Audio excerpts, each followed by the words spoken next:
Alors, je m'appelle Ouleyma Tungom, jeune femme sénégalaise qui travaille présentement dans une agence africaine de plaidoyer et de campagne basée à Dakar.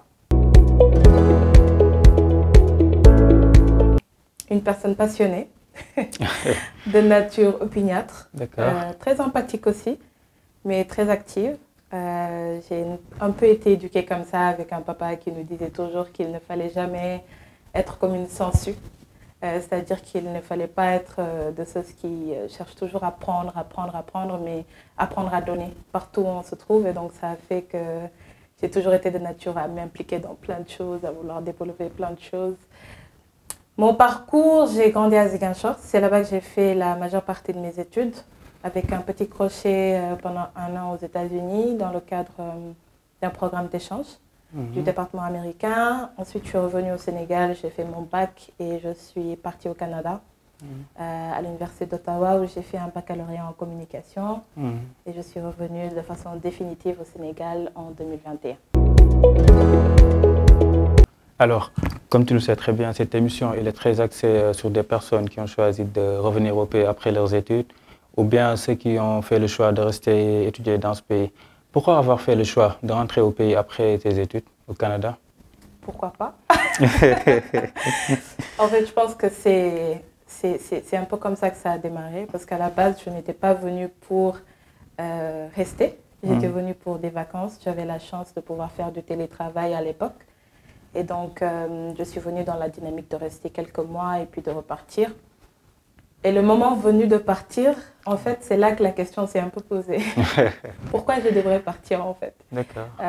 C'est vrai qu'à la base, quand j'ai eu mon bac, c'était un peu un schéma familial. Tous mes aînés, on termine le bac, on va au Canada étudier. Bon, jusque-là, je peux comprendre un peu. C'est bien de s'ouvrir au monde, d'aller ailleurs, de découvrir des choses. Mais dans la mesure où je terminais mes études, je ne comprenais pas, en fait. Pourquoi ne pas pouvoir rester au Sénégal? Est-ce que réussir était synonyme de devoir partir? Est-ce que j'étais obligée d'aller créer ma vie au Canada? Pourquoi pas chez moi? Là où j'appartiens et vraiment pouvoir apporter quelque chose à ma communauté. Je pense que c'est comme ça que la réflexion a commencé et je me suis dit, bah non, justement, je ne trouve pas de raison pour partir. C'était pas quelque chose de prémédité en fait? Non, du tout. Et ça a choqué beaucoup de personnes, à commencer par moi-même, parce que ce n'était pas vraiment ce que j'avais en tête à la base. Je peux dire qu'autour de moi, beaucoup de personnes étaient très perplexes. Beaucoup de personnes avaient des craintes. On me disait souvent, il y a des gens ici qui ont beaucoup plus de diplômes que toi et qui n'ont pas de travail, parce que c'est pas comme si j'avais des garanties. Hein. C'est pas comme si quelqu'un m'a proposé du travail et puis je me suis dit je vais rester. Non, c'était tout à fait le fait de me lancer dans une aventure où j'allais carrément devoir tout reconstruire à zéro. Parce qu'au Canada, j'avais un travail, j'avais vraiment une vie stable, vraiment. Et il fallait tourner le dos à tout ça pour l'inconnu. Et c'était une décision qui n'a pas été facile, mais que j'imagine bien. Quelle a été la réaction de ta famille? Ils étaient très inquiets. Je pense qu'à un moment donné, peut-être même ils se sont dit, mais il est folle ou quoi? C'est compréhensible. Surtout que je suis la dernière, j'ai 2 grandes sœurs, un grand frère. Qui sont tous toujours au Canada. Donc quand tu viens et tu veux changer un peu la dynamique, les gens ont un peu peur et c'est légitime et ils veulent le bien pour toi. Mais voilà, j'ai une famille qui est très démocrate. Mon père qui croit fondamentalement que les gens ont le droit de décider de comment ils veulent leur vie. Et donc voilà, quand ils ont vraiment compris que c'était ce que je voulais faire, ils m'ont épaulée. Voilà. Toi, depuis plusieurs années, depuis pas mal d'années, on parle d'émergence. Quelle est ta position par rapport à ça? Penses-tu qu'on est sur la bonne voie de l'émergence aujourd'hui? Je ne pense pas qu'on y est encore, par contre. Je pense qu'il y a beaucoup de prérequis à l'émergence qu'on manque pour le moment. Et je pense que c'est vraiment par rapport à même notre hargne, notre envie de vouloir émerger. Et je ne le sens pas encore. Et du coup, je pense qu'on n'est pas encore vraiment au stade de l'émergence, même si quand même dans la mentalité de la jeunesse et leur implication par rapport aux questions de la nation, on sent qu'il y a quand même un changement positif, aussi peu qu'il soit, mais il reste encore beaucoup de choses à faire. D'accord. Et puis, Quel est ce blocage? Qu'est-ce qui nous empêche de, de se mettre au même titre que les États-Unis, l'Allemagne, etc.? Cet amour de l'excellence. Ouais. C'est l'amour de l'excellence. Moi, c'est ce que je dirais. J'ai eu la chance de vivre aux États-Unis quand j'étais plus jeune. Et il y a une chose particulièrement qui m'avait beaucoup marquée, c'était que chaque matin au lycée, avant de commencer les cours, tout le monde devait se tenir debout, comme lorsqu'on fait l'hymne national et tout ça. Et il y a en fait un serment que tout le monde récite. Et vraiment, c'est un serment d'allégeance aux États-Unis, à leur drapeau, à leur pays. Et en fait, quand on n'est pas forcément dans ce milieu, qu'on n'est pas forcément habitué, ça peut être bizarre en fait de voir quelque chose de nouveau en fait. Des jeunes adolescents qui prêtent serment pour leur pays, pour leur drapeau. Mais en fait, tu comprends qu'il y a une volonté derrière d'instaurer dans leurs esprits le fait qu'il n'y a rien à part leur patrie qui passe en premier. Ils sont des citoyens de ce pays et qu'ils doivent servir ce pays. Donc je pense que de notre côté, en fait, il y a ce manque-là. Qui est là, un Américain, tu ne traiterais pas n'importe comment son drapeau devant lui, tu le paierais très cher. Il faut apprendre à taper plus haut. Quand on arrive à passer des échelons, on regarde la prochaine étape. Comment on peut encore plus faire mieux. Et je pense que c'est là un peu que ça cale quand même, dans ce culte de l'excellence-là. D'accord. Et puis je vais même rebondir sur ça. Penses-tu que c'est cette mentalité qui nous freine pour notre développement en fait? Moi je crois que oui. Je crois que oui. Je crois qu'il y a plein de choses qui passent sous nos nez, il y a plein de choses qui se passent, plein de choses qu'on voit.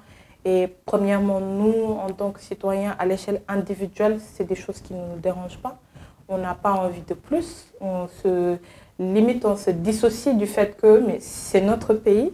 C'est à moi d'abord, à l'échelle individuelle, de me comporter comme ceci, de ne pas jeter des choses dans la rue, de ne pas faire X ou Y.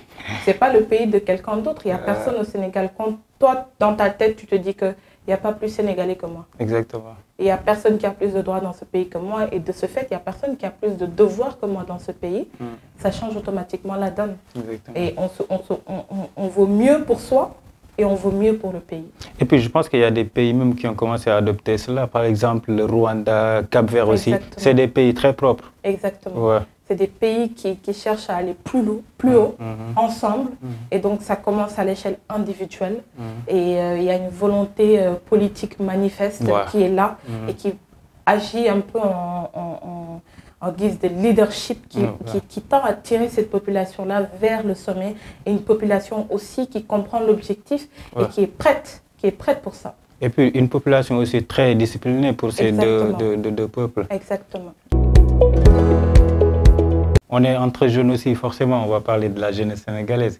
Comment tu vois cette jeunesse, toi, en tant que jeune? Je suis de plus en plus admirative par rapport à elle. Okay. Alors, il y a certes quelques lacunes, on n'est pas toujours au stade parfait, comme je le disais tantôt, mais je pense que parfois on mesure la jeunesse par rapport à de mauvais critères. C'est-à-dire qu'on ne regarde pas forcément dans la bonne direction. Moi, je pense à ces jeunes que je vois parfois dans la rue à 14 h dans les embouteillages. Je crois souvent certains qui voilà, portent tellement de marchandises sur le dos et ils marchent, ils sont en train de chercher à se gagner leur pain. Et moi, je vois vraiment une jeunesse qui essaye.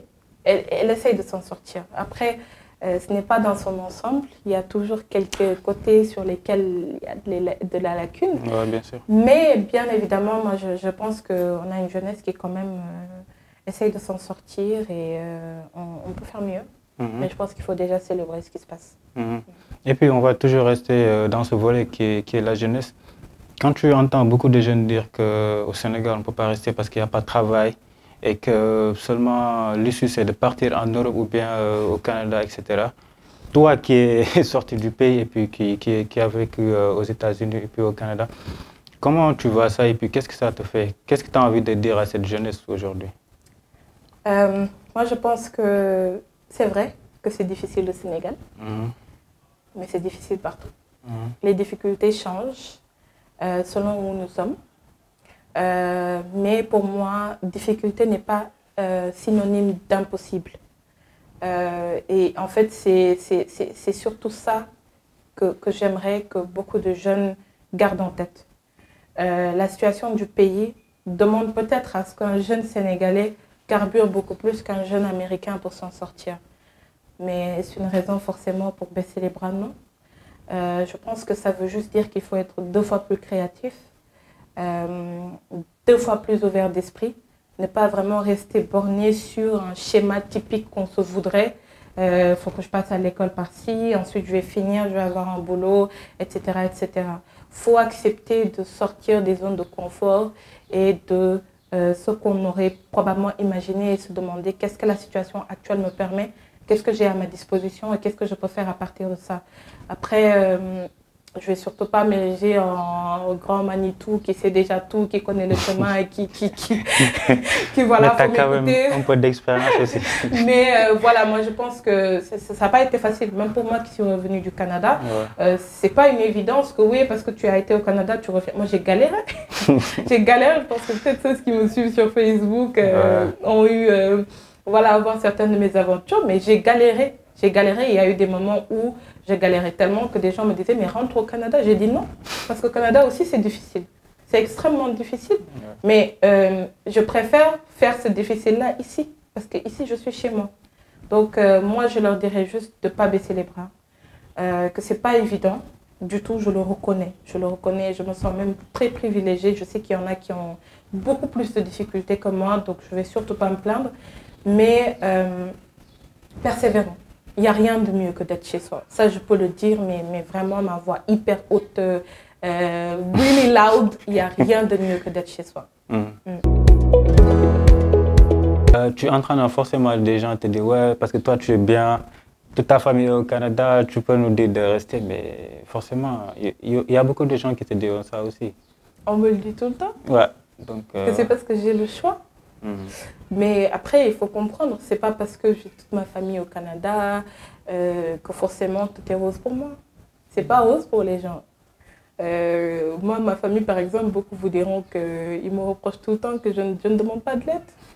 Je ne demande pas d'aide. Ouais. Même quand c'est chaud sur moi, et c'est chaud sur moi. Ouais. Tu vois un peu, comme on dit en Wolof, Sotoreleni Dundé parfois. Tu vois un peu, mais absolument tous, on passe des moments difficiles. C'est justement cette idée derrière la tête de se dire que c'est moi qui ai fait ce choix. C'est moi qui ai fait le choix d'être ici, de me battre ici, et je dois prouver aux gens que ça marche. Ça, c'était un challenge que j'avais personnellement. Je ne voulais pas me morfondre, je ne voulais pas que ça échoue, et il fallait vraiment que ça marche pour moi. Donc même quand c'était difficile, je me la fermais, et puis je continuais à persévérer. Parce que je savais qu'il y avait beaucoup qui regardaient, même des personnes qui sont au Canada, parce qu'écoute, beaucoup de Sénégalais qui sont là-bas, qui sont ailleurs, veulent rentrer. Ouais. Ils ont juste peur de l'inconnu, ils ont peur de quitter un pays peut-être hyper organisé. Et puis sortir de leur zone de confort aussi. Exactement, aller vers l'inconnu, c'est pas facile. Donc je savais que si je baissais les bras, ça allait coûter cher à beaucoup, parce que beaucoup allaient se dire « ouais, mais elle l'a essayé et ça n'a pas marché ». Ça ne sert à rien de rentrer. Mais si j'essayais, que je persévérais et que ça marche, je sais que beaucoup, ça leur donnerait espoir. Et j'ai eu raison, parce que beaucoup me contactent tous les jours pour me demander, j'ai des conseils, j'ai des inquiétudes, peux-tu m'aider, me guider, parce que vraiment je suis dans un projet de retour et il y en a beaucoup qui sont dans des projets de retour. Et j'appelle aussi les jeunes à se demander pourquoi ceux qui sont là-bas, si la vie est si rose que ça, pourquoi veut-il rentrer? Est-ce que toutes ces choses aussi que tu viens de citer, d'énumérer, ne sont pas un poids pour toi aussi? Parce que tu te dis, ah là, j'ai pas le droit de ne pas réussir en fait. J'avoue. J'avoue que ça peut être lourd, parce que bien évidemment, on se dit qu'on a un peu défié tout le monde. Parce qu'il y avait peut-être très peu de gens, je dirais 90%, des personnes qui m'ont dit oui, mais vas-y, essaye, reste. Mais sinon, tout le monde me disait non, c'est une erreur, ne le fais pas. Au Sénégal, ça ne marche pas, il n'y a pas de travail, il n'y a rien. Donc, effectivement, ça peut être un poids, mais pour moi, c'est un poids qui me pousse à aller de l'avant. Quand ça devient lourd, aussi, ça me permet de voir tout le chemin que j'ai parcouru et je regagne cette motivation pour continuer. Comme je disais tout à l'heure, je suis une personne de nature très opiniâtre. Donc, quand je dis que ouais, je me lance dans ça, c'est que c'est solide. C'est difficile que ce soit Je vais continuer à persévérer malgré le poids qu'on peut porter. Mais voilà, c'est l'objectif qu'on a derrière la tête, je pense, qui nourrit un peu la force de continuer. On va parler aussi d'entrepreneuriat. Pourquoi c'est aussi difficile d'emprunter pour toi aussi, selon toi, au Sénégal, d'emprunter au Sénégal? J'ai eu la chance de discuter avec beaucoup d'entrepreneurs et d'ailleurs j'ai eu la chance aussi de faire partie du comité du groupe Facebook Femmes Chic, qui était chargé de gérer le financement de plusieurs femmes du groupe grâce à une cotisation des membres. Et j'ai eu à rencontrer beaucoup de femmes qui sont déjà dans le domaine de l'entrepreneuriat et tout ça. Et je sais que l'une des principales difficultés aussi, c'est l'accès aux finances. Beaucoup de personnes ont des problèmes pour obtenir des financements des banques habituelles parce que ça peut être lourd, les demandes de garantie, etc. Beaucoup n'ont pas ce que ça prend pour avoir des prêts ou vraiment le financement pour démarrer. Après, certains, je dirais, moi j'ai vu quelqu'un qui a commencé un business avec 15 000 francs en vendant d'abord du café tout bas et petit à petit elle a commencé à ajouter la vente de pain le matin, tout d'un coup elle a eu des plats du jour, donc elle a commencé avec très peu. Donc je dirais aussi que l'une des difficultés c'est qu'on est dans une société qui est très portée sur l'apparence. On veut toujours paraître parfait, au top, donc parfois certains se retrouvent même avec des moyens qui permettraient de débuter quelque chose. C'est vrai. Mais ils n'ont pas envie. Tu vois, il y a quelqu'un dans le quartier, il ne faut pas qu'il me voie, qu'il dise que ouais, ma mère, ses enfants sont là en train de vendre du café tout bas, ou je ne sais pas moi, de faire la peur du jugement en fait. Exactement, cette peur du jugement. On a une société qui parle beaucoup, une société qui est très dans l'apparence, ça, on est tous coupables. Et je pense que parfois ça pèse à beaucoup de personnes pour vraiment aller de l'avant. Et je ne pourrais pas parler de ça sans parler aussi des femmes qui ont beaucoup, voilà. Il est attendu parfois d'elles que, ouais, mais elles n'ont pas besoin de travailler, elles n'ont pas besoin de faire ci. C'est comme si on s'attend à ce qu'elles croisent les bras. Bon, je pense que ça, c'est révolu aussi. Exactement. Il y a beaucoup d'obligations aussi qui pèsent sur elles et qui peuvent vraiment créer ces challenges. Mais je me dis que même elles sont très, très, très battantes parce que, écoute, partout où tu te tournes, les femmes sont actives, elles bougent, elles essayent. Et vraiment, elles n'ont peur parfois même d'aucun jugement, en fait. Elles sont vraiment dans la bataille, mais pour s'en sortir, en fait. Donc, mais je pense que de façon générale, ça, c'est quand même des choses qui reviennent, les financements, l'apparence, la peur du jugement, ouais, mais moi, je devrais être dans un bureau, j'ai un master +2, je sais pas quoi.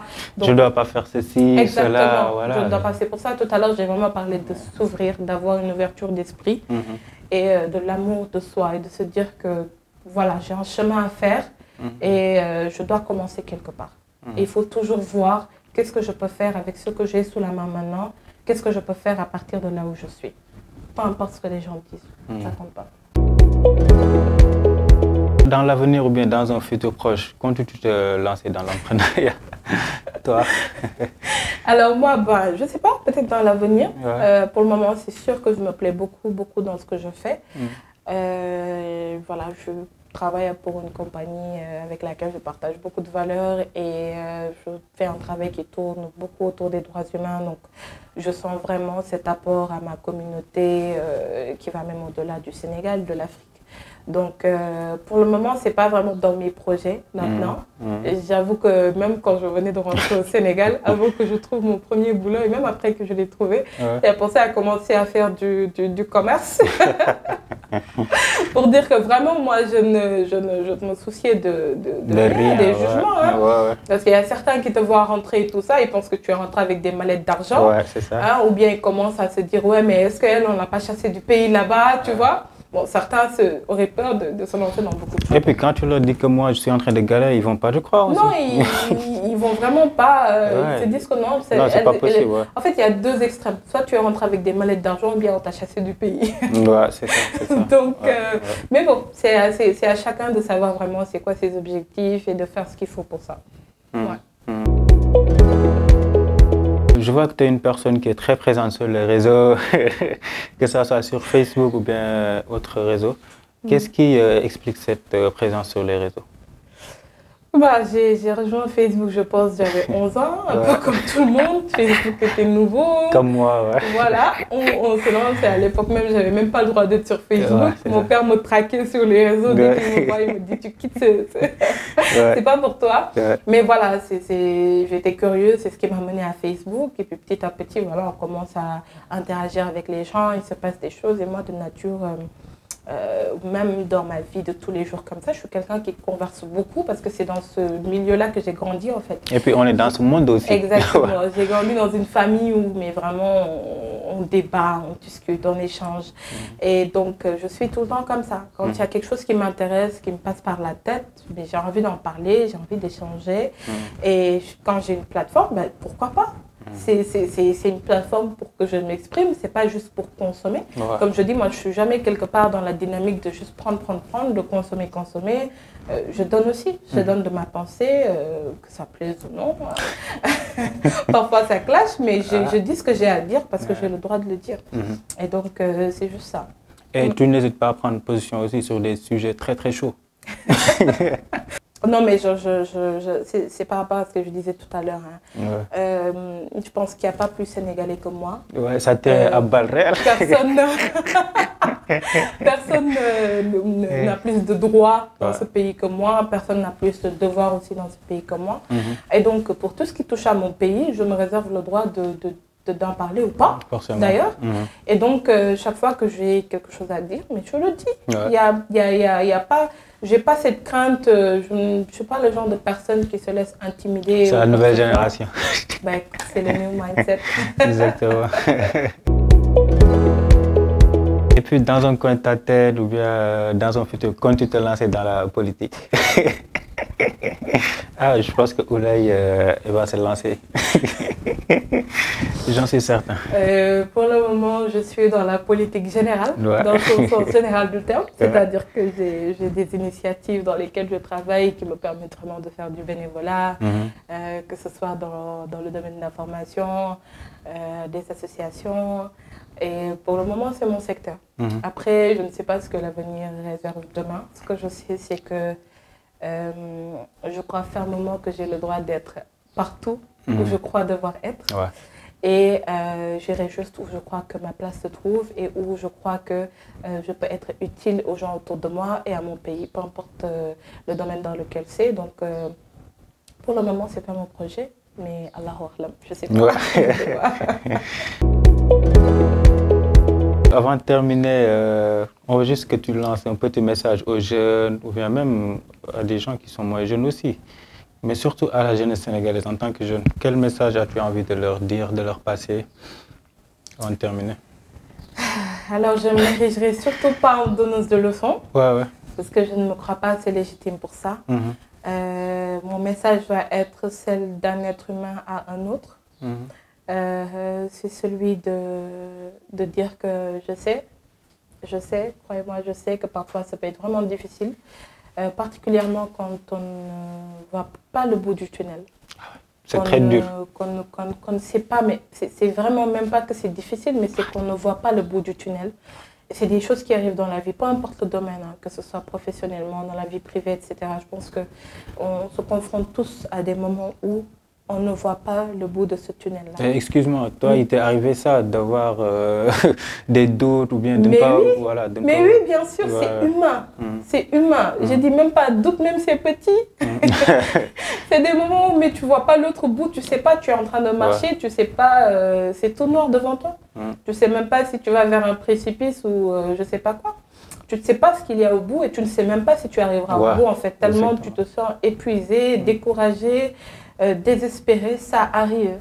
Mais une des choses que j'ai appris dans la vie, c'est que tout est temporaire. Absolument, tout est temporaire. Et dans la vie, il faut toujours continuer à pédaler comme si on était sur un vélo. Il faut continuer à pédaler, il faut continuer à donner ce qu'on a. C'est bien parfois de reculer, mais seulement pour mieux sauter. Seulement pour mieux sauter. Alors mon message à moi, à la jeunesse, c'est que voilà, peut-être qu'on n'est pas parti avec les meilleures chances. On n'est pas parti avec les mêmes chances qu'un jeune des États-Unis, qu'un jeune Français, qu'un jeune Canadien. Mais on a autant le droit qu'eux à une vie décente, à nous épanouir, à réussir. Et personne ne va venir nous le donner entre les mains. C'est à nous de nous battre pour continuer. Mon message, c'est un message d'espoir, c'est un message de motivation. Continuons à persévérer. On va s'en sortir. On va s'en sortir si on le croit, si on décide que ce sera ça et si on ne lâche pas. Peu importe ce qu'il y a devant nous comme obstacle. D'accord. Et puis, je vais juste revenir à cette période sombre où c'était un peu compliqué. Qu'est-ce qui t'avait permis de t'accrocher, de surmonter toutes ces difficultés? Les gens autour de moi, pour être très honnête. Vous savez, parfois, ça peut être tellement difficile. On peut être tellement dans un endroit très sombre dans sa tête que parfois on a besoin des gens autour de nous pour nous rappeler qui on est, pour nous rappeler nos rêves, pour nous rappeler tout ce qu'on a déjà accompli, pour nous tendre la main et nous aider à nous relever, à nous pousser vers l'avant. Et c'est pour ça aussi que j'en appelle aux gens à être beaucoup plus attentifs aux personnes autour d'eux, beaucoup plus bienveillants. À se dire que la vie, c'est vraiment compliqué. Hein. Et même quand ça ne paraît pas, dans le visage de quelqu'un, on a tous nos démons, nos combats internes, voilà, il y a juste ceux qui les disent et ceux qui ne les disent pas. Donc il faut vraiment cette bienveillance autour de nous. J'en profite pour faire un gros big up à ma famille, à mes amis, aux personnes qui ont toujours cru en moi. Il y en a tellement. Je me sens très chanceuse et c'est l'une des choses aussi qui fait que parfois tu ne peux pas te permettre de lâcher. Parce que tu ne peux pas avoir autant de personnes qui te disent tu dois arriver là-bas, je sais que tu as ce qu'il faut, et des gens qui méritent d'être fiers de toi parce qu'ils ont tellement donné pour toi, tu ne peux pas lâcher. Donc ça, c'est quelque chose qui m'a beaucoup poussé de l'avant. Il y a ma croyance personnelle, il y a ma croyance en Dieu, mais il y a vraiment aussi ces gens magnifiques autour de moi qui m'ont vraiment donné du carburant quand j'étais à sec. Ouais. Ouais. Écoute, Oulaye, ça a été un plaisir de partager ces moments avec toi. On va te laisser dire tes derniers mots et puis remercier aussi les internautes. Bah, merci à vous, merci à tous ceux qui suivront cette émission. Et j'espère que de tout ce que j'ai pu dire, vous en tirez surtout de l'espoir. Et voilà. Continuons à persévérer, continuons à carburer. Et puis, comme mon père le dit toujours, le meilleur reste à venir. Le meilleur reste à venir. Merci, Oulaye.